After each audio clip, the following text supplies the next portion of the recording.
Айман ауылдың қарапайым қызы еді. Қостанай облысының шалғай ауылында дүниеге келген. Әкесі тракторшы, шешесі сиыр сауатын.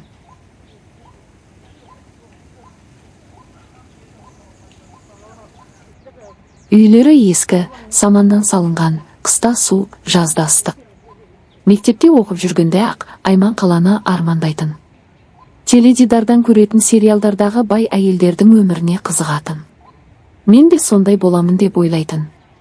Бірақ тұрмыс нашар еді. Ағалары жұмыс таппай, үйде отыратын, әкелері күнкөріс үшін ерте тұрмысқа шығып, балаларын бағып әуре. 18-ге толған соң Айман ауылдағы жалғыз дүкенде сатушы болып жұмыс істеді.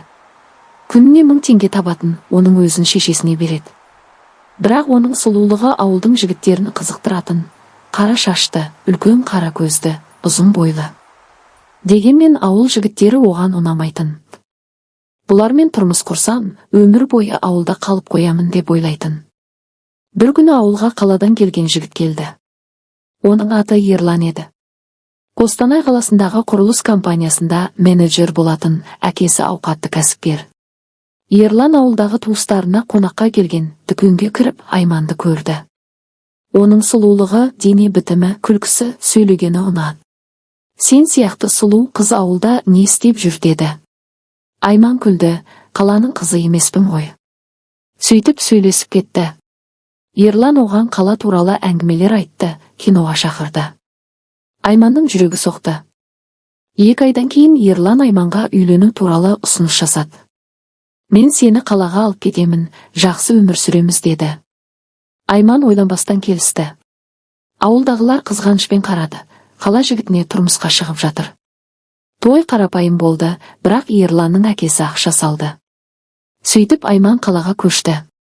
Алғашқы жылдары бәрі жақсы еді. Ерланның ата-анасы бөлек үйде тұрды.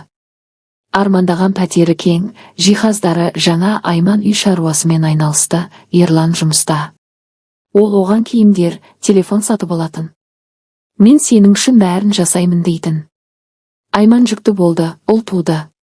Ерлан қуанды, баланың күтімін Айманға тапсырды. Бірақ Айманға қала өмірі ұнады. Түндер, кафе, достар. Ол Инстаграмда аккаунт ашты, суреттер салатын. Ерланның жұмысы өсті. Компаниясы үлкейді, құрылыс жобалары көбейді. Ол байып кетті. Үйлерін ауыстырды, зәулім коттеджге көшті, бақшасы бар, бассейні бар. Қызметшісі жалдады, апай үй жинайтын, тамақ пісіретін. Балаға күтуші алды, жас қыз, баланы бағатын, керек затын әперетін. Айман енді ештеңе істемейтін болды. Мен бай әйелмін деп ойлайтын. Бірақ байлық келген соң Айман өзгерді.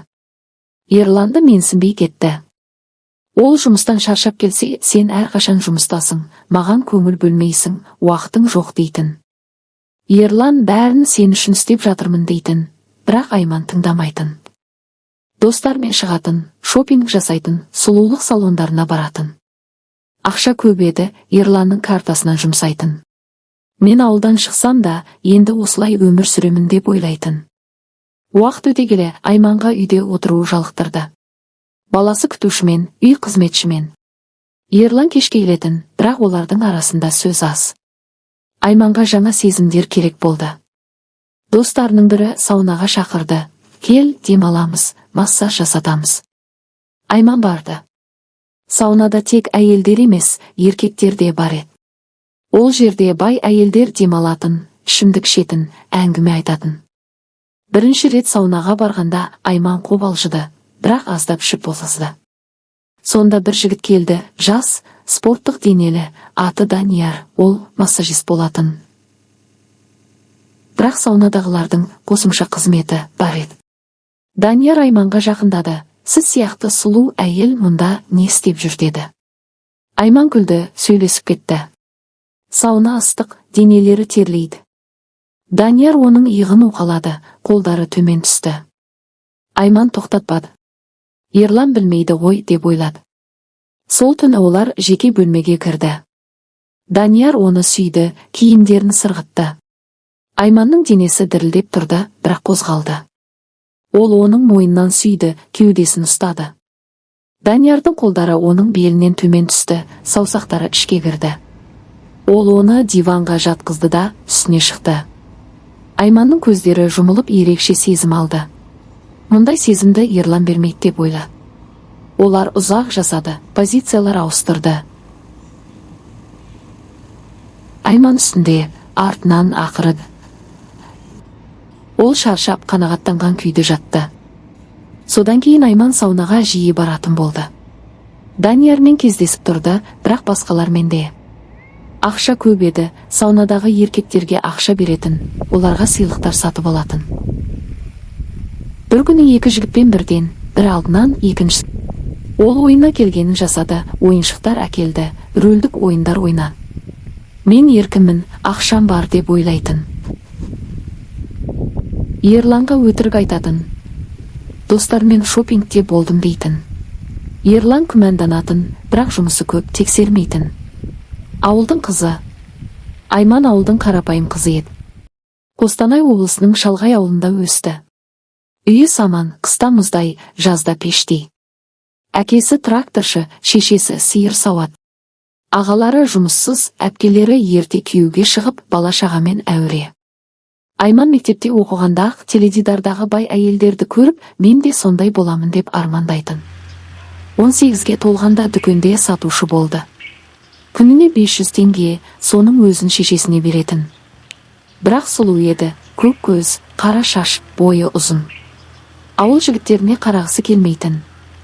Олармен шықсам, осы жерде шіріп өлемін дейтін. Бір күні қаладан Ерлан келді. Қостанайда құрылыс компаниясында менеджер, әкесі бай кәсіпкер. Дүкенге кіріп Айманды көрді де тоқтап қалды. Сен сияқты қыз ауылда не істеп жүр деді. 2 ай сөйлесті, киноға барды, қала туралы айтты. Айман елітті. Ерлан үйленейік деді. Айман ойланбастан келісті. Ауылдықтар қызғана қарады. Той қарапайым болды, Ерланның әкесі ақша салды. Айман қалаға келін болып түсті. Алғашқы жылдары бәрі керемет еді. Пәтер кең, киім-кешек жаңа. Ұл туды. Ерлан қуанды. Сосын бизнесі өсті. Зәулім коттедж, бассейн, бақша, қызметші, бала күтуші, бәрі болды. Айман ештеңе істемейтін болды. Тек шопинг, салон, Инстаграм. Бірақ байлық келгенде Айман өзгерді.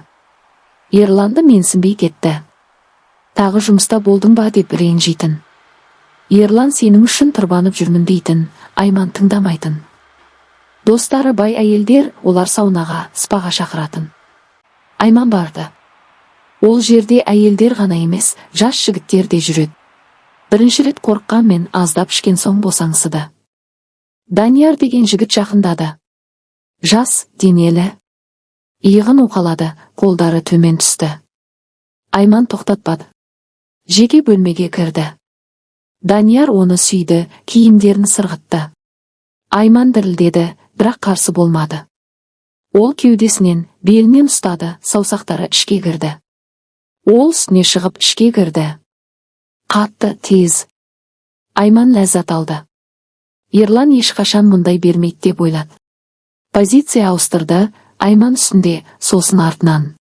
Айман шаршап терлеп жатты. Содан кейін тоқтай алмады. Аптасына 2-3 рет саунаға барды.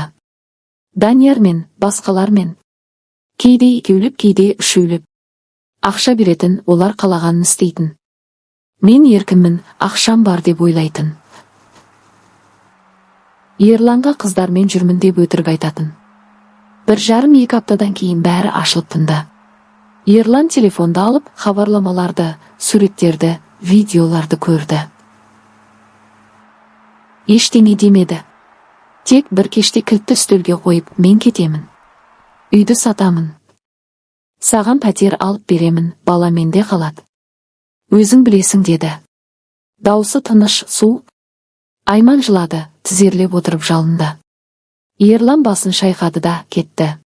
Ажырасты, Айманға ақша берді, бірақ бұрынғыдай емес. Зәулім үйден шықты. Ескі панелкада 2 бөлмелі пәтер жалдады. Қызметші жоқ, күтуші жоқ. Баласын аптасына 1 рет көреді.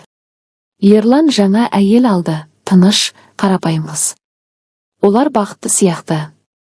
Саунаға барса, ешкім қарамайды. Ақшасы аз. Бұрынғы достары жауап бермейді. Жасы 30-ға таяп қалды, терісі солғындап көз асты қарайған. Жұмыс іздеді, дүкенге сатушы болды. Таңертең тұрып, кешке аяғы ауырып келеді. Ауылға қайтып бара алмайды. Әке-шешесіне телефон соғады, бірақ көзіне қарауға бата алмайды.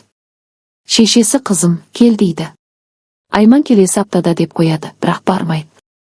Ұят, ауылда бәрі біледі. Байдың әйелі еді, еркектермен жүрді, күйеуі тастап кетті деп айтады. Әкесі үндемейді, тек телефонды қоя салады, кешке жалғыз пәтерде отырады.